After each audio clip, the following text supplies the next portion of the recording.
ಇವತ್ತು ಈ ಒಂದು ಸ್ವಾತಂತ್ರ್ಯೋತ್ಸವದ ದಿನದಂದು ಈ ದೇಶದ ದೆಹಲಿಯಲ್ಲಿ ಮುಸಲ್ಮಾನರು ನಿರ್ಮಾಣ ಮಾಡಿರತಕ್ಕಂತಹ ಕೆಂಪು ಕೋಟೆಯ ಮೇಲೆ ನಿಂತು ಈ ದೇಶವನ್ನು ಆಳುವಂತಹ ಪ್ರಧಾನಿಗಳು ಧ್ವಜಾರೋಹಣ ಮಾಡುವಂತಹದ್ದು ಒಂದು ವಾಡಿಕೆಯಾಗಿದೆ. ಅದೇ ರೀತಿ ಇವತ್ತು ಇಂದು ಈ ದೇಶದ ಪ್ರಧಾನಿಯಾಗಿರತಕ್ಕಂತಹ ನರೇಂದ್ರ ಮೋದಿ ಅವರು ಆ ಕೆಂಪು ಕೋಟೆಯಲ್ಲಿ ಧ್ವಜಾರೋಹಣವನ್ನು ಮಾಡಿದ ನಂತರ ಒಂದು ಭಾಷಣವನ್ನು ಗೈದಿದ್ದಾರೆ. ಇದುವರೆಗೂ ಕೂಡ ಈ ದೇಶವನ್ನ ಆಳಿದಂತಹ ಸಂದರ್ಭದಲ್ಲಿ ಪ್ರಧಾನಿಗಳು ಜನತೆಯೊಂದಿಗೆ ಸ್ವಾತಂತ್ರ್ಯ ದಿನದ ವಿಚಾರಗಳನ್ನ ಮತ್ತು ಸ್ವಾತಂತ್ರ್ಯ ದೊರಕಲಿಕ್ಕೆ ಕಾರಣಕರ್ತರಾದಂತಹ ಹೋರಾಟಗಾರರನ್ನ ಹುತಾತ್ಮರನ್ನ ನೆನಪಿಸಿಕೊಂಡು ಈ ದೇಶದ ಜನರೊಂದಿಗೆ ಅಭಿಸಂಬೋಧನೆ ಮಾಡ್ತಾ ಇದ್ರು. ದುರದೃಷ್ಟವಶಾತ್ ಈ ದೇಶವನ್ನ ಆಳುವಂತಹ ನರೇಂದ್ರ ಮೋದಿ ಅವರು ಇವತ್ತು ಈ ದೇಶದ ಜನತೆಯನ್ನು ಉದ್ದೇಶಿಸಿ ಮಾತನಾಡುವಾಗ ಅವರು ಹೇಳಿದಂತಹ ಒಂದು ವಿಚಾರವನ್ನು ನಾವು ಅರ್ಥ ಮಾಡಿಕೊಳ್ಬೇಕೇನಂತ ಹೇಳಿದ್ರೆ, ಇವತ್ತು ಪ್ರಧಾನಮಂತ್ರಿ ಅವರು ಹೇಳಿದ್ರು, ಈ ದೇಶವನ್ನ ನಿರ್ಮಾಣ ಮಾಡುವುದರಲ್ಲಿ ಸಂಘ ಪರಿವಾರ RSSನ ಅತಿ ದೊಡ್ಡ ಕೊಡುಗೆ ಇದೆ ಎಂದಾಗಿದೆ. ನರೇಂದ್ರ ಮೋದಿ ಅವರು ಒಂದು ಉತ್ತರವನ್ನ ಕೊಡಬೇಕು.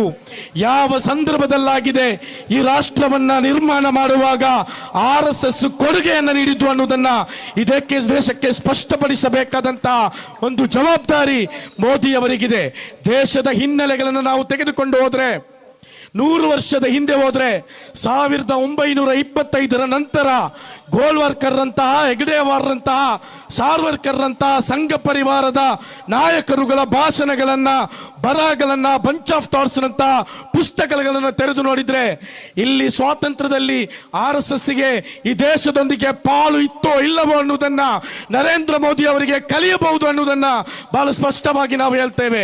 ಯಾಕಂತ ಹೇಳಿದ್ರೆ ಅಂದು ಈ ದೇಶದ ಜನತೆ ಒಟ್ಟಾಗಿ ಹೋರಾಟವನ್ನ ಮಾಡುವಾಗ, ಜೀವದಾನವನ್ನ ಮಾಡುವಾಗ, ಈ ದೇಶದ ಬೀದಿಗಳಲ್ಲಿ ಹುತಾತ್ಮರಾಗುವಾಗ, ಸ್ವಾತಂತ್ರ್ಯದ ಸಂಗ್ರಾಮದಲ್ಲಿ ಎದೆಯನ್ನು ಒಡ್ಡುವಾಗ, ಬ್ರಿಟಿಷರು ಅವರನ್ನ ಪಾಸಿಗಳಿಗೆ ಏರಿಸಿದಂತಹ ಸಂದರ್ಭದಲ್ಲಿ ನಿಮ್ಮ ಸಂಘ ಪರಿವಾರದ ನೀವು ನಿಮ್ಮ ಕಚೇರಿಗಳಲ್ಲಿ ಇಟ್ಟು ಪೂಜಿಸುತ್ತಾ ಇರುವಂತಹ RSSನ ನೇತಾರರುಗಳು ಅವತ್ತು ಈ ಹಿಂದೂ ಸಮುದಾಯಕ್ಕೆ ಬೋಧನೆ ಮಾಡಿದ್ದು ಏನಂತ ಹೇಳಿದ್ರೆ, ನೀವು ಸ್ವಾತಂತ್ರ್ಯ ಹೋರಾಟದಲ್ಲಿ ಪಾಲ್ಗೊಳ್ಳಬೇಡಿ, ಬದಲಾಗಿ ಈ ದೇಶದ ಒಳಗಿರುವಂತಹ ಮುಸಲ್ಮಾನರು ಮತ್ತು ಇತರ ಸಮುದಾಯದ ವಿರುದ್ಧ ನೀವು ಹೋರಾಟಿ ಎಂದಾಗಿದೆ.